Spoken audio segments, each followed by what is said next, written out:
ស៊ូតាំងអូននៅណាខ្ញុំនៅផ្ទះចុះកាត់សាំងមានបញ្ហាអ្វីពូវ៉ាងទៅចាក់សាំងតែគេថាបានត្រូវបានបង្កប់អូកាត់នោះជាឈ្មោះផ្ទាល់ខ្លួនរបស់ខ្ញុំភ្លេចទុកឯណាក៏រីកាថាបាត់ទៅស្អែកលោកចៅមកក្រុមហ៊ុនត្រូវប្រើឡានទៀតអូនត្រូវទៅដោះបង្កប់កាត់ឥឡូវនេះ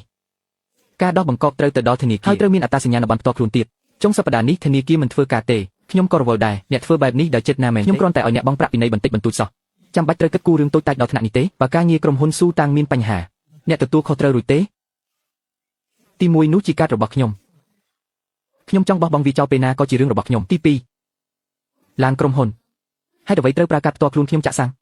តើផ្នែកហិរញ្ញវត្ថុមិនបានបើកថ្លៃសាំងឲ្យអ្នកបើកបរខែទេប្រាក់ថ្លៃសាំងដែលហិរញ្ញវត្ថុបើកឲ្យវាចូលទៅក្នុងហោប៉ៅអ្នកណាអ្នកដឹងច្បាស់ក្នុងចិត្តហើយពីមុនខ្ញុំមិនប្រកាន់ព្រោះខ្ញុំគិតថាវាជាទ្រព្យសម្បត្តិរួមខ្ញុំចំណាយលើបន្តិចបន្តួចមិនអីទេតែពេលនេះខ្ញុំចង់គិតគូរវិញតើមានបញ្ហាអ្វីស៊ូតាំងអ្នកពិតជាខ្លាំងណាស់ថ្លៃសាំងលើកនេះក្រុមហ៊ុននឹងចេញឲ្យកុំសង្ឃឹមថានឹងបានប្រើធនធានក្រុមហ៊ុនទៀតឲ្យសោះខ្ញុំខំទុកចិត្តគាត់ខ្លាំងណាស់គាត់ពិតជាមនុស្សអាក្រក់មែនលោកលៀងស៊ូតាំងម្នាក់នេះគិតគូររឿងតូចតាចពេកចាក់ខុសវិស័យខ្លីណាស់ចាំទទួលលោកចៅរួចរាល់ដេញនាងចេញពីក្រុមហ៊ុនទៅណូកូនលេងនៅទីនេះសិនម៉ាក់មានការបន្តិចកាលពីមុនឃើញលៀងឈឿនពិបាករកស៊ីខ្ញុំក៏ឲ្យគាត់ជួលអគារការិយាល័យទាំងជាន់ដែលប៉ាខ្ញុំទុកឲ្យក្នុងតម្លៃថោកជាងទីផ្សារពាក់កណ្ដាលហើយកិច្ចសន្យាបានផុតកំណត់កាលពី2ថ្ងៃមុននេះឯងអាឡូសួស្ដីអគារការិយាល័យលេខ1104នៅអគារស៊ីងខ្វាងត្រូវការជួលសូមជួយតាក់ទងអ្នកជួលឲ្យខ្ញុំផងឡានខ្ញុំនឹងយកមកវិញអគារការិយាល័យខ្ញុំក៏នឹងយកមកវិញដែរក្នុងនៅពេលដែលអ្នកមិនចេះដឹងគុណថែមទាំងចង់មកខំខ្ញុំវិញនោះកុំបន្ទោសខ្ញុំដែលត្រូវកំចាត់ចោលឲ្យអស់តើលោកចៅមកដល់ពេលណាខ្ញុំទើបតែតាក់ទងគាត់ចុះពីយន្តហោះហើយប្រហែល40នាទីទៀតនឹងមកដល់មាត់ច្រកយើងរៀបចំរួចរាល់អស់ហើយមែនទេកុំបារម្ភលោកលៀងរៀបចំរួចរាល់អស់ហើយលោកចៅចូលចិត្តភាពអធិកអធមតាមទម្លាប់ក្បួនឡានលោកចៅនឹងឈប់នៅមុខសួនឧស្សាហកម្មរួចយើងនឹងជិះរថយន្ត Cullinan ទៅទទួលគាត់យ៉ាងអធិកអធមមកក្រុមហ៊ុនយើងល្អណាស់ធ្វើបានល្អលោកលៀងកូនលីនទូបីនៅក្មេងតែសមត្ថភាពគាត់មិនធម្មតាជំនួសតំណែងនាយកប្រតិបត្តិរបស់ស៊ូថាងបានយ៉ាងពេញលេញមើលទៅថ្ងៃក្រោយយើងត្រូវឲ្យគាត់ថាលោកលីនហើយទាំងអស់នេះគឺដើម្បីក្រុមហ៊ុនដើម្បីលោកលៀងកញ្ញាស៊ូខ្ញុំមានអតិថិជនម្នាក់ចង់ជួលការិយាល័យរបស់អ្នកតែគាត់រកស៊ីខាងកម្ចីប្រាក់គាត់មើលទៅកាច់បន្តិចអ្នកចង់ឲ្យខ្ញុំរកអ្នកជួលផ្សេងទៀតឲ្យទេមិនបាច់ទេប្រាប់គាត់ទៅក្នុងផ្ទះនៅមានអ្នកជួលចាស់មិនព្រមចេញបើគាត់ចង់ជួលពិតប្រាកដអាចមកដេញចេញពេលណាបានភ្នាក់ងារដេញថ្លៃលោកចៅមកពីនេតការងារពេលវេលាគឺស័ក្តិសមបំផុត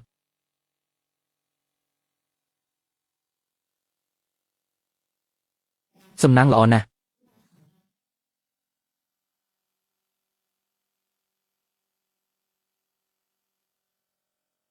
លោកចៅមកដល់ហើយល្អខ្ញុំនឹងឲ្យពូវ៉ាងបើករថយន្ត Cullinan ទៅទទួលលោកចៅឥឡូវនេះមកដល់ហើយទីបំផុតមកដល់ហើយពូវ៉ាងប្រញាប់បើកឡានទៅមុខសួនទទួលលោកចៅទៅបាត់ខ្ញុំទេឥឡូវនេះ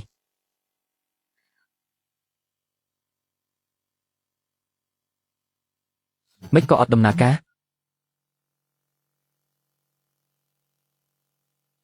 ប្រញាប់ឡើងលោកចៅកំពុងរងចាំពីអត់ចេះសោះមុននេះនៅល្អសោះមិនក៏អាចទៅរួចខ្ញុំពិនិត្យដោយផ្ទាល់តាំងពីព្រឹកអ្នកបានជន់កែឬអត់ជន់ហើយមានរឿងអីដល់ពេលសំខាន់បែរជាខូចលោកលៀងឡានចាក់សោចប់ហើយលោកមើលចុះ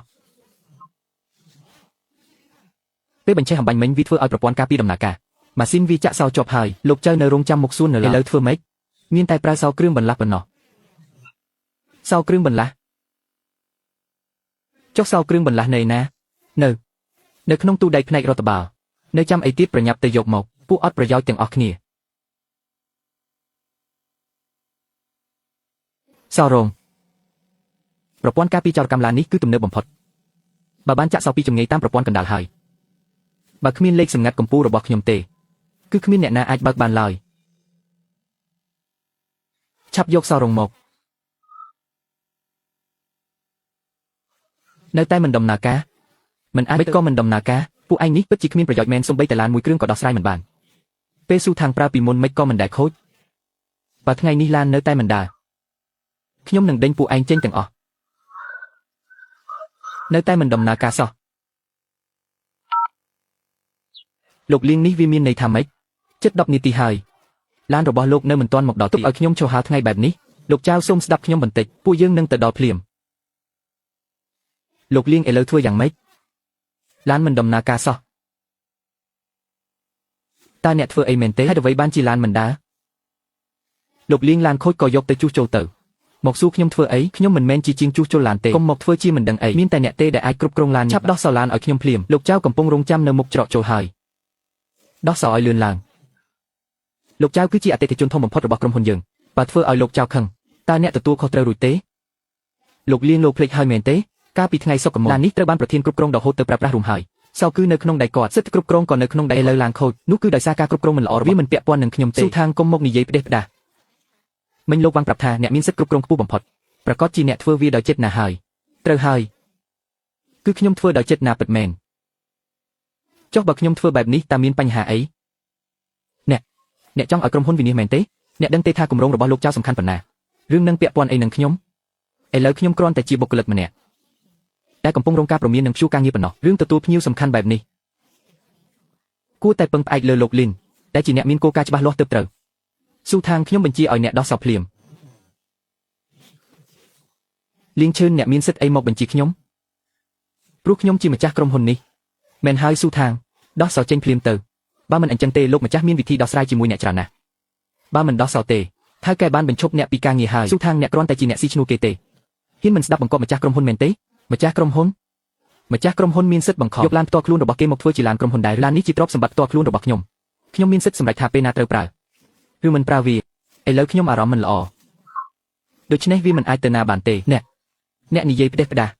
នេះជាឡានរបស់ក្រុមហ៊ុនមិនក៏ខ្លាចជាទ្រព្យផ្ទាល់ខ្លួនអ្នកទៅវិញអញ្ចឹងសាកសួរម្ចាស់ក្រុមហ៊ុនដ៏ល្អរបស់អ្នកទៅគាត់ហ៊ាននិយាយទេថាឡាននេះជារបស់គាត់ស៊ូតើបើអ្នកមិនជឿខ្ញុំនឹងដេញអ្នកចេញពីការងារលីងឈឿនអ្នកធ្វើជាម្ចាស់ក្រុមហ៊ុន2ឆ្នាំរហូតដល់ភ្លេចឈ្មោះខ្លួនឯងហើយមែនទេ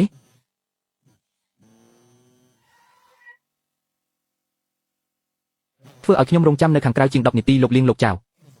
សូមទោសខ្លាំងណាស់ឡានស្រាប់តែខូចបន្តិចបន្តួចពួកយើងនឹងដោះស្រាយភ្លាមតើអ្នកចង់ឲ្យខ្ញុំត្រឡប់ទៅចាំនៅមាត់ច្រកចូលវិញមែនទេអត់ទេខ្ញុំមិនបានន័យបែបនោះទេ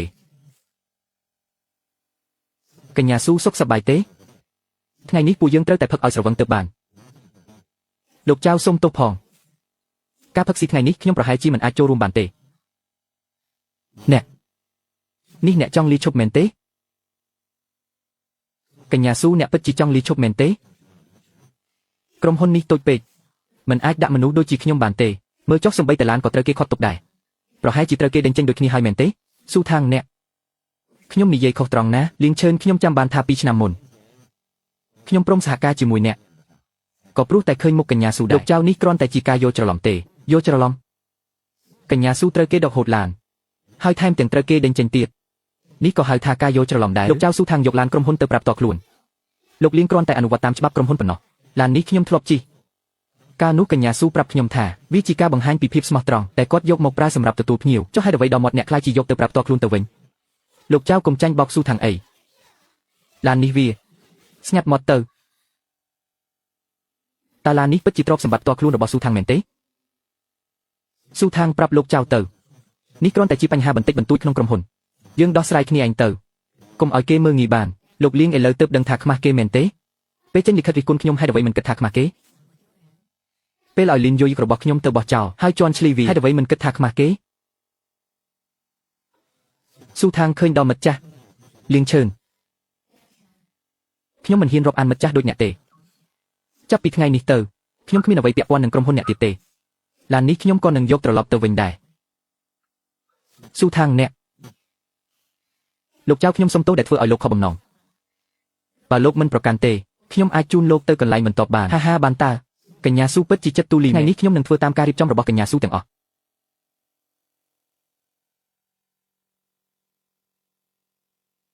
លោកចៅកុំទាន់ទៅអី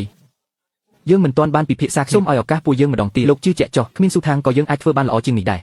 លោកលៀងធ្វើចំនួនត្រូវចេះធ្វើជាមនុស្សសិនបាច់រឹតមិនល្អចំនួនក៏មិនអាចរីកចម្រើនបានដែរស៊ូលោកស៊ូចុះមក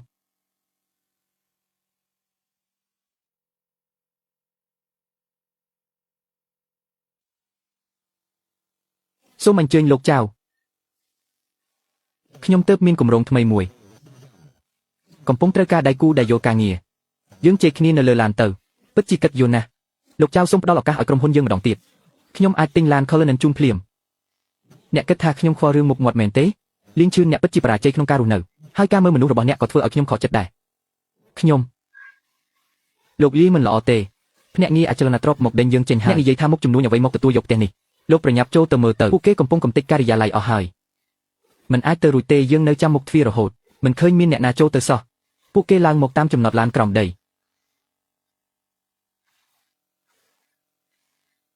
ខ្ញុំនេះពិតជាភ្លេចភ្លាំងមែនមិនក៏ភ្លេចរឿងនេះទៅបានកញ្ញាស៊ូខាងលើកំពុងមានរឿងធំលោកចៅចាប់អារម្មណ៍ចង់ទៅមើលទេរីករាយនឹងទៅជាមួយ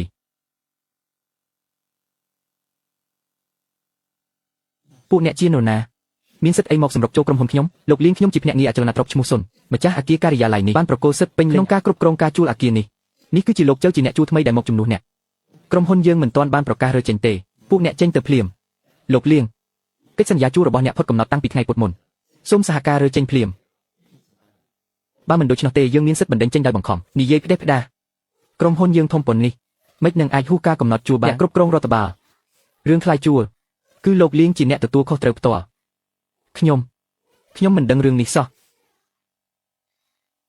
លោកលៀងលោកប្រញាប់តាក់ទងម្ចាស់អគារសួរនាំទៅម្ចាស់អគារគឺលៀងឈឿនប្រញាប់រកខ្ញុំមានការអីស៊ូតាំងខ្ញុំចាំបានថាពូមានអគារការិយាល័យមួយកន្លែងនៅកណ្ដាលពូទុកឲ្យក្មួយជួលមួយជាន់ក្មួយក៏ដឹងដែរថាពូទើបតែចាប់ផ្ដើមរកស៊ីដើមទុនមិនសូវមានទេតើអាចជួលឲ្យពូក្នុងតម្លៃថោកជាងនេះបានទេគ្មានបញ្ហាទេការចាប់ផ្ដើមរកស៊ីវាមិនងាយស្រួលឡើយចៅនឹងគិតថ្លៃជួលពាក់កណ្ដាលឲ្យពូចាត់ទុកថាជាការជួយគ្នាក្នុងនាមជាអ្នកធ្លាប់រៀនជាមួយគ្នាស៊ូថាងអរគុណខ្លាំងណាស់ក្មួយពិតជាអ្នកមានគុណរបស់ពូមែនស៊ូថាងខ្ញុំស្ទើរតែភ្លេចទៅហើយម្ចាស់អគារនេះគឺជានាង